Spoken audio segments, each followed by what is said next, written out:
Hold up. That uniform real, or are you just coming from a costume party? My name is Senior Chief Darnell Carter, United States Navy. I'm traveling under official orders to Washington. I'm happy to show you. I don't care who you are. Drop the bag. Hands behind your back. Now. Don't make me ask twice. I'm complying, Sergeant, but I need to know... At 7:14 a.m., inside Charlotte Douglas International Airport, Senior Chief Darnell Carter walked through the main terminal in full Navy dress whites. He was 43 years old, broad-shouldered, steady on his feet, and carried himself the way only men with more than 2 decades in special operations do. Quiet, controlled, aware of everything. His garment bag hung over his left shoulder. A leather folder with official travel orders was tucked under his right arm. He was heading to Washington, D.C., where in less than 24 hours he would stand before a room of flag officers and receive the Navy Distinguished Service Medal, one of the highest non-combat honors the service could give. His record spoke for itself. 6 combat deployments, a Purple Heart earned in a firefight most Americans would never hear about, a Bronze Star with Valor for actions classified above his own pay grade. He had spent the better part of his adult life in places the government didn't acknowledge, doing work that kept people safe while they slept. He had bled for his country more times than most people had filed taxes. That morning, he was just a man catching a connecting flight. His uniform was spotless, his ribbons were earned, his orders were signed, and none of it would matter to the officer watching him from across the terminal. Sergeant Kyle Brangan had been with the Charlotte-Mecklenburg Airport Police for 18 years. He was 44, stocky, with a jaw that always seemed clenched and a posture that dared people to test him. On paper, he was a senior officer with commendations and a clean disciplinary record. Off paper, the picture looked very different. Over the past 14 years, 31 complaints had been filed against Brangan. Excessive force, racial profiling, verbal intimidation, targeting black and brown travelers for stops that had no legal basis. Every single complaint had been reviewed internally and dismissed. Misunderstanding, inconclusive, unfounded. The language changed, but the outcome never did. 2 officers had previously requested transfers after working alongside him. One had filed a written statement with Human Resources saying Brangan regularly referred to black passengers as frequent flyers, a term he used with a smirk that made its meaning impossible to miss. Nothing came of it. His partner that morning was Officer Ryan Sutter, 28, 3 years on the job. Sutter was quiet, agreeable, and had never once pushed back on anything Brangan said or did. He followed orders. He watched. He said nothing. That combination made him exactly the kind of partner Brangan preferred. Brangan stood near the TSA checkpoint, coffee in hand, scanning the early morning crowd the way he always did. Not looking for threats, looking for targets. And when his eyes landed on a black man in dress whites walking through his terminal, his expression shifted. He set down the coffee, he straightened his belt, and he started walking. In the 10 minutes before Brangan moved, at least a dozen travelers had passed through his line of sight. 3 were in military uniform. 2 were white Marines in service Charlies. 1 was a white Army captain in dress greens. Brangan didn't glance at any of them, didn't shift his weight, didn't reach for his radio. But when Darnell Carter walked past the coffee kiosk in dress whites, ribbons catching the overhead light, Brangan stepped directly into his path. "Hold up! Where'd you get that uniform?" Carter stopped. His expression stayed neutral. The question registered, but his training held. He kept his hands visible, one on the garment bag strap, the other at his side. "I'm Senior Chief Darnell Carter, United States Navy.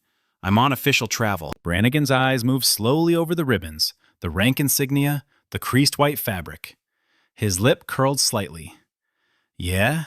You got ID for that?" Carter nodded. "Inside pocket. I'll get it for you. Keep your hands where I can see them." Carter didn't move. Brangan leaned in closer than necessary. "A lot of guys like you buy this stuff online.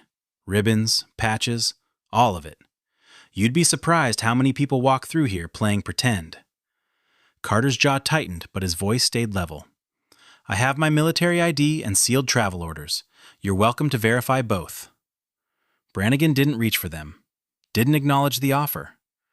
Sutter moved to Carter's right side, blocking the path forward. The two officers now had him boxed in. Travelers slowed. A woman with a rolling bag glanced over. A gate agent at the nearest counter looked up. Carter stood still between them, hands open, posture straight, watching Brannigan's eyes and recognizing something he had seen before in men who had already decided what they were going to do before the conversation started. Brannigan's voice dropped. "Put the bag down. Turn around." Carter lowered the garment bag to the floor and turned slowly, placing his hands behind his back, palms open. "What am I being detained for?" "Shut your mouth." Carter kept his tone measured. "I'm complying with your instructions. I have a right to know why I'm being stopped." Brannigan grabbed Carter's left wrist and wrenched it upward at an angle that forced his shoulder to rotate unnaturally. Carter's breath caught, but he didn't pull away. "I am not resisting," he said clearly, loud enough for anyone within 20 feet to hear. Brannigan yanked harder. "Stop resisting." Carter's body pitched forward from the force. Before he could correct his balance, Brannigan drove him face first into the terminal floor. The sound was immediate and sickening, a hard crack of bone and flesh against polished tile that echoed across the concourse. Sutter dropped a knee onto Carter's upper back without hesitation. Carter's metals ground against the floor. His lips split on impact. A line of blood ran onto the white fabric of his uniform and pooled against the tile. He didn't move, didn't struggle, didn't raise his voice. "I am Senior Chief Darnell Carter," he said through clenched teeth, one cheek pressed flat to the ground. "I am not resisting." Around them, the terminal erupted. A woman screamed. A child near the gate started crying. A businessman dropped his briefcase and pulled out his phone. Within seconds, at least 6 cameras were recording from different angles. And on Brannigan's chest, the red light of his body cam blinked steadily, capturing everything he had just done to a man who had done nothing at all. A man in a faded Marine Corps cap pushed through the gathering crowd. He was in his late 60s, tall, with the kind of posture that never fully leaves a person who served. He took one look at Carter on the floor, the dress whites, the ribbons, the blood, and his voice cut through the noise like a command. "That man is a senior chief. You can see his rank from here. What the hell are you doing?" Brannigan didn't look up. "Sir, step back or you'll be next." The Marine held his ground. "I'm a retired colonel, United States Marine Corps. That man is in uniform with rank and ribbons you clearly don't understand. You're assaulting a service member." Brannigan finally looked at him. "I don't care if he's the Secretary of Defense. Back up. Now." Sutter glanced at the colonel, then at the growing crowd, then at the phones. His knee stayed on Carter's back, but his face had changed. Something behind his eyes was catching up to what his body was still doing. A flight attendant near the gate picked up an internal phone and called airport operations. Her voice was tight. "There's an officer on the floor of Concourse C with a man in a Navy uniform pinned down. There's blood. People are recording. You need to send someone now." A teenage girl sitting cross-legged at a charging station had her phone angled low, capturing everything. A woman in scrubs was live streaming to Facebook, narrating under her breath. A man in a business suit stood motionless, phone raised, jaw open. Carter lay still through all of it. His breathing was controlled. His hands didn't move. His training had taken over completely, the same way it had in rooms and corridors and rooftops in countries most of these people would never visit. He spoke once more, his voice steady despite the blood on his lips. "I am not resisting. I am an active-duty Navy SEAL. You are being recorded." Brannigan leaned down, close enough that his body cam picked up every syllable. "I don't care what you call yourself. You're nothing right now." Carter was pulled to his feet by the cuffs, the metal biting into his wrists as Brannigan hauled him upward without warning. His shoulder screamed from the earlier wrench. Blood had dried along his chin and soaked into the collar of his dress whites. The garment bag and leather folder lay on the terminal floor where he'd dropped them. No one picked them up. Brannigan and Sutter walked him down a side corridor, past a maintenance door, and into a windowless security room with a metal table, 2 chairs, and a single overhead light. Brangan shoved him into a chair and cuffed his right wrist to a steel loop bolted to the table. Carter looked at him. "I need medical attention. My lip is split and my shoulder may be dislocated." "You're fine," Brangan said. Carter kept his voice level. "I'm requesting medical assistance. I have a right to that." Brangan leaned against the doorframe. "You've got a right to sit there and wait until I figure out what to do with you." He walked out. Sutter followed. The door closed. Carter sat alone in that room for over 2 hours. No water, no medical attention, no phone call, no explanation of charges. His blood dried brown against white fabric. His shoulder throbbed with every breath. The overhead camera in the corner of the ceiling recorded everything. The stillness, the silence, the patience of a man who had survived things these officers couldn't imagine, now cuffed to a table in his own country. Halfway through the first hour, Brannigan's voice drifted in from the hallway. The ceiling mic caught it with perfect clarity. "Another one playing dress-up. They all do it. Fake rank, fake medals, fake everything." A colleague standing near him shifted uncomfortably, but said nothing. Nobody ever did. That was how it worked. That was how it had always worked. Until now. The door to the holding room opened at 9:41 a.m. The woman who stepped through was not a police officer. Patricia Vance was the airport's operations director, a civilian administrator who had run Charlotte Douglas for 11 years and answered directly to the aviation department and the city. She had been pulled out of a morning briefing by a staff member who told her there was a situation in Concourse C involving a man in a military uniform, blood on the floor, and passengers recording on their phones. She walked into the room and stopped. Carter sat upright in the chair, wrist cuffed to the table, dried blood along his chin and collar, his dress whites stained and scuffed. His posture was still straight. His eyes were clear. He looked at her the way a man looks at someone when he's been waiting a long time for anyone with authority to walk through the door. Vance turned to Brangan, who had followed her in. "Explain this." Brangan crossed his arms. Suspicious individual in a military uniform. Possible stolen valor. He refused to comply with a lawful stop. Vance looked back at Carter. "Is that accurate?" "No, ma'am," Carter said. "I identified myself. I offered my military ID and travel orders. I complied with every instruction. I was never shown a reason for the stop. I asked for medical attention and was denied. I've been cuffed to this table for over 2 hours. Vance held out her hand toward Brangan. "Give me his identification." Brangan hesitated. "Now, Sergeant." He reached into a plastic bin on the counter and handed over Carter's military ID and the leather folder containing his orders. Vance opened the ID first. The photo matched. The name read Carter Darnell A. Rank, Senior Chief Petty Officer. She unfolded the orders. Official travel, ceremony in Washington, signed by a Rear Admiral. She closed the folder and looked at Brangan with an expression that made Sutter take a half step back. "This man is an active-duty Navy SEAL with orders signed by a flag officer. Uncuff him immediately." Brangan didn't move. "I haven't finished processing him." "You're finished," Vance said. "Uncuff him now, or I'm calling the Federal Air Marshal Office and your chief simultaneously." Sutter stepped forward without waiting and unlocked the cuff. Carter flexed his wrist slowly. The skin beneath was raw and red. Vance walked Carter to a private office down the hall, closed the door, and handed him a bottle of water. Then she picked up the phone. Her first call went to Naval Special Warfare Command in Coronado. She identified herself, described the situation, and read Carter's service number directly from his ID. The duty officer on the other end asked her to repeat the details. She did. The line went quiet for 4 seconds. Then the duty officer said, "Hold, please," and transferred her to the command's legal office. Within 30 minutes, NCIS had opened a case file. Within 45, the Department of Defense Office of Inspector General had been notified. Within an hour, a Pentagon liaison was on a direct call with Charlotte-Mecklenburg Airport Police Chief Ronald Durbin.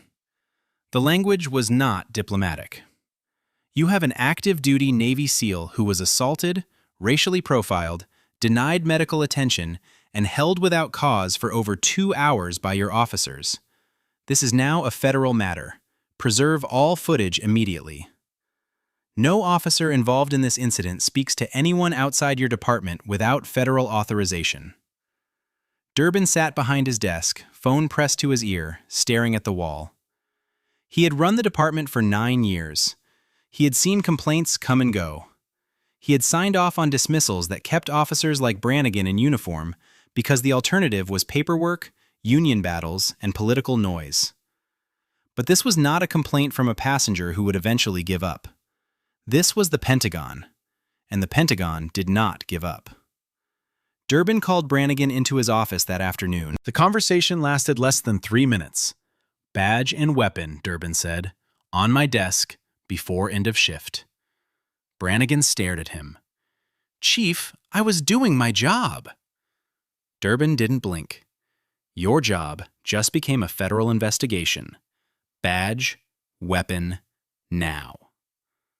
For the first time in 18 years, Kyle Brangan unclipped his badge, set it on the desk, and walked out of the building without it. The evidence unit pulled the footage that same evening. Brannigan's body cam, Sutter's body cam. 6 terminal security cameras covering Concourse C from different angles. The holding room ceiling camera with audio. Every file was uploaded, time-stamped, and flagged. Internal Affairs received the first batch before midnight. A federal liaison received a secure copy by morning. The body cam footage from Brangan was the worst of it. Not because the angle was dramatic, but because it was steady, clinical. It showed exactly what he saw when he approached Carter. A black man in dress whites walking through a terminal. It showed the stop, the tone, the proximity. It showed Brannigan's hand grabbing Carter's wrist and wrenching it upward. It captured the moment Carter's face hit the tile, the sharp crack of impact, the way his body went still. It recorded the blood appearing on white fabric. It recorded Brannigan's voice saying, "I don't care what you call yourself. You're nothing right now." Sutter's footage confirmed everything from a second angle. His camera showed Carter's hands open behind his back before the takedown. It showed Carter's mouth moving, repeating the words, "I am not resisting." It showed Sutter dropping his knee onto Carter's back without hesitation, without command, as if it were reflex. The terminal cameras were wider. They captured the crowd, the phones, the retired Marine colonel stepping forward, the flight attendant picking up the internal phone. They showed the 2 white Marines in service Charlies who had passed Brangan minutes earlier without a glance. They showed the white Army captain who walked the same corridor untouched. And then they showed Carter, the only black service member in the frame, face down on the floor with 2 officers on top of him. But the holding room footage was what made the investigators go quiet. 2 hours and 14 minutes. Carter sitting still, wrist cuffed to the table, blood drying on his face. No one entering the room, no water, no medic, no phone. Just silence and a blinking camera in the corner, recording a man the system had decided didn't matter. An internal affairs investigator paused the playback and looked around the room. This isn't misconduct. This is assault and unlawful imprisonment. And it's on camera from 7 angles. Another investigator leaned back in his chair. Given who he is and who's already involved, this goes federal by morning. It already had. 2 days after the incident, a secure briefing was held inside the Pentagon. The room was small, windowless, and restricted to senior staff from the Office of the Secretary of Defense, the Department of Defense Office of General Counsel, and Naval Special Warfare Command Legal. A screen at the front of the room displayed a single still image pulled from Brannigan's body cam. It showed Carter's face pressed against the terminal floor, his lips split, blood on white fabric. Brannigan's knee planted between his shoulder blades. The ribbons on Carter's chest, including the Purple Heart and Bronze Star with Valor, were partially visible beneath the officer's weight. The room was silent for several seconds. A senior defense official spoke first. "Who is this man's commanding officer?" A staffer answered. "Captain Edward Knoll, Naval Special Warfare Group 4. He's been briefed. He's requesting the department take formal action on behalf of his operator." The official nodded. And the officers? 2, sir. Sergeant Kyle Brangan, 18 years on the job, 31 prior complaints, all dismissed. His partner, Officer Ryan Sutter, 3 years, no independent action taken during the incident. The official stared at the image. This man has served on operations that will never carry his name. He has bled in places this country will never acknowledge. And 2 men with badges treated him like he was less than human in a public airport because of the color of his skin. This will be answered. Later that day, the Department of Defense released a formal public statement. It read in part, "The Department of Defense considers the treatment of Senior Chief Darnell Carter to be a grave violation of his civil rights and an affront to every man and woman who wears the uniform of the United States Armed Forces. We are cooperating fully with federal investigators and expect complete accountability at every level." Behind closed doors, the language carried more weight. A JAG officer stood before a room of Pentagon lawyers and said, "If this had happened overseas to a foreign national in our custody, we'd call it a violation of the Geneva Conventions. It happened here, to one of ours, in an American airport, while he was wearing the uniform he earned. There is no version of this where anyone walks away clean." Federal investigators arrived in Charlotte 3 days after the Pentagon briefing. NCIS agents and a Department of Justice civil rights team set up in a conference room at the airport police headquarters and began pulling everything. Every complaint ever filed against Brangan, every incident report he had written, every body cam file attached to his name, every internal affairs review that had cleared him, every email between supervisors that mentioned his conduct. What they found was not a single bad day. It was a system. 31 complaints over 14 years. Every one of them involved a black or brown traveler. The pattern was identical each time. A stop with no legal basis, aggressive language, physical intimidation, and a report filed afterward that described the encounter in terms designed to justify what had already happened. Resisted verbal commands, displayed hostile body language, matched a description. The same phrases recycled again and again, always accepted, never questioned. Body cam footage from 14 prior incidents was still on file. Investigators reviewed each one. In 6 of them, Brangan could be heard using language that federal prosecutors would later classify as racially motivated. In one, he told a black business traveler in a suit, "You people always have a story." In another, he grabbed a young black airman by the collar and shoved him against a wall for walking too slowly through a security corridor. The airman had filed a complaint. It was dismissed in 11 days. Internal emails made the picture worse. Chief Durbin had been personally copied on at least 9 complaints over the past 6 years. In each case, he had signed off on the dismissal without requesting additional review. A lieutenant named Grace Halpern had written a formal memo 2 years earlier warning that Brangan was a liability waiting to explode and recommending he be reassigned to a non-public-facing role. The memo was acknowledged by Durbin's office. No action was taken. 3 former officers gave voluntary statements to federal investigators. One said, "Everyone on that force knew what Brangan was. We watched it happen. We filed what we could. Nothing ever changed." Another said, "If you were black and you walked through his terminal, it was only a matter of time." A third, a woman who had transferred out after 7 months, said simply, "I left because I couldn't stand next to him and call myself a good cop." The termination letters were issued within 6 weeks of the incident. Sergeant Kyle Brangan was fired for gross misconduct, excessive force, racial discrimination, unlawful detention, denial of medical assistance to a detained individual, and falsifying his official report of the encounter with Senior Chief Carter. His law enforcement certification was permanently revoked by the State Certification Board following an emergency review. He was barred from holding any policing role in the state of North Carolina. Officer Ryan Sutter was terminated for failure to intervene during an unlawful use of force, failure to render aid to an injured detainee, and complicity in unlawful detention. His certification was suspended indefinitely. His career in law enforcement was over before he turned 29. Chief Ronald Durbin did not wait for the federal investigation to finish. He resigned 4 days after investigators presented evidence that he had personally suppressed at least 9 complaints against Brangan over a 6-year period. His resignation letter cited personal reasons. No one believed it. Lieutenant Grace Halpern, the officer who had written the ignored memo warning about Brangan 2 years earlier, was quietly promoted to captain. 2 supervisors who had signed off on complaint dismissals were demoted and reassigned to administrative roles with no public-facing duties. A 3rd retired before the disciplinary process reached him. The Charlotte-Mecklenburg Airport Police Department entered into a federal consent decree, the most severe form of federal oversight available.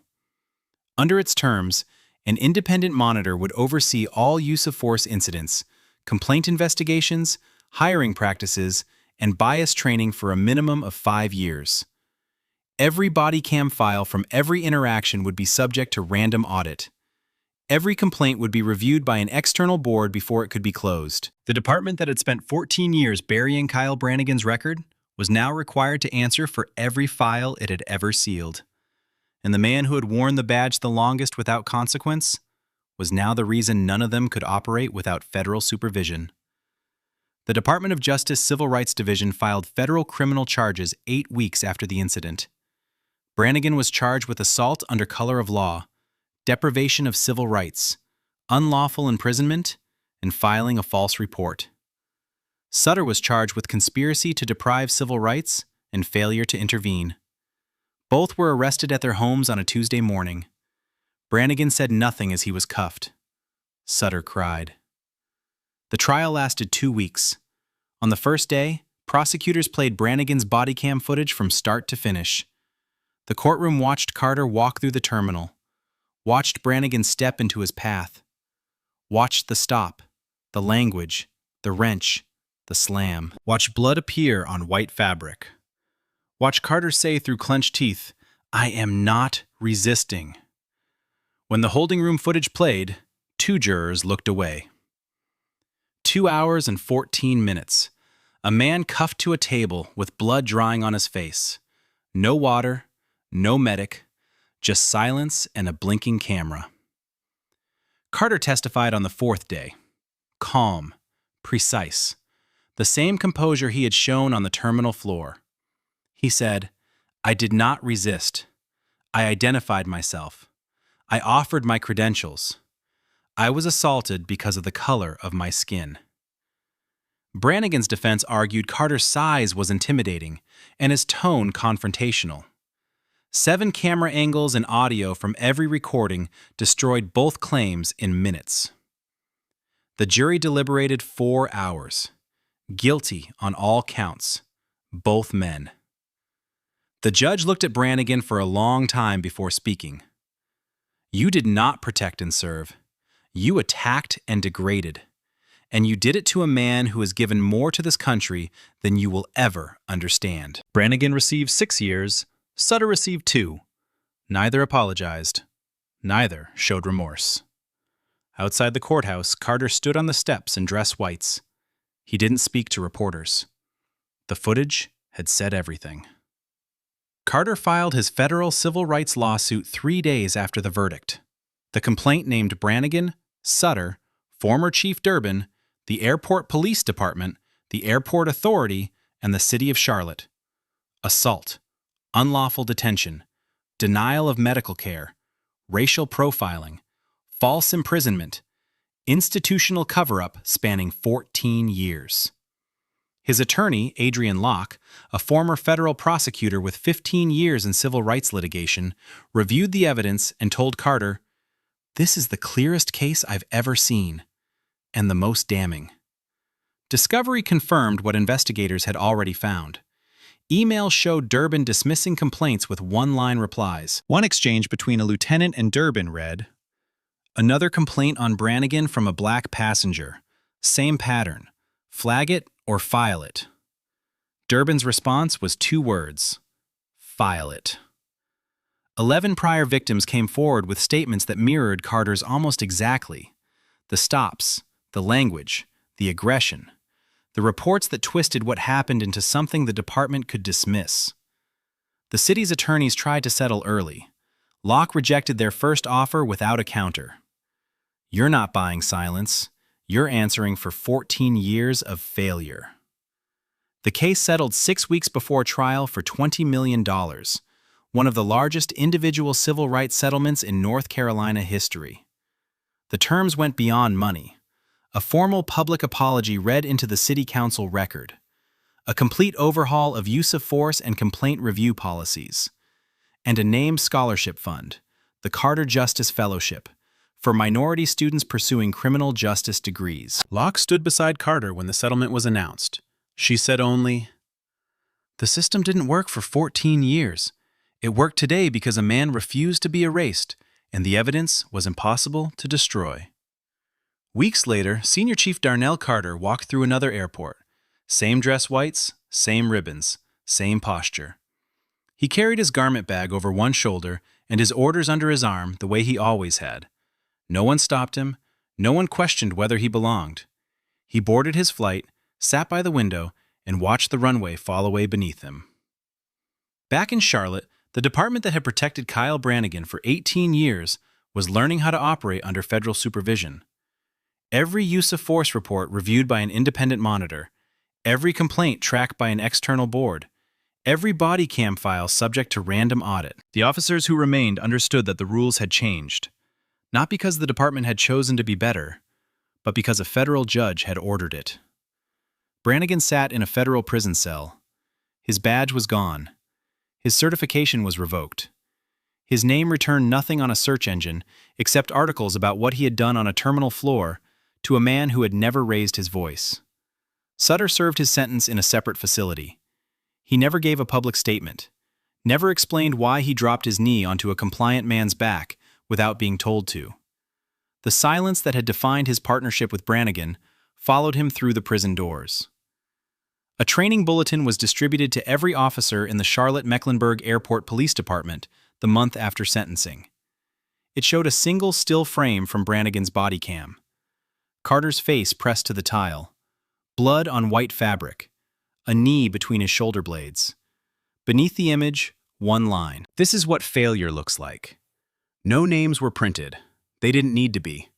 The careers were already gone. The badge numbers were already retired. And the man in the white uniform was still serving his country. Not because the system had protected him.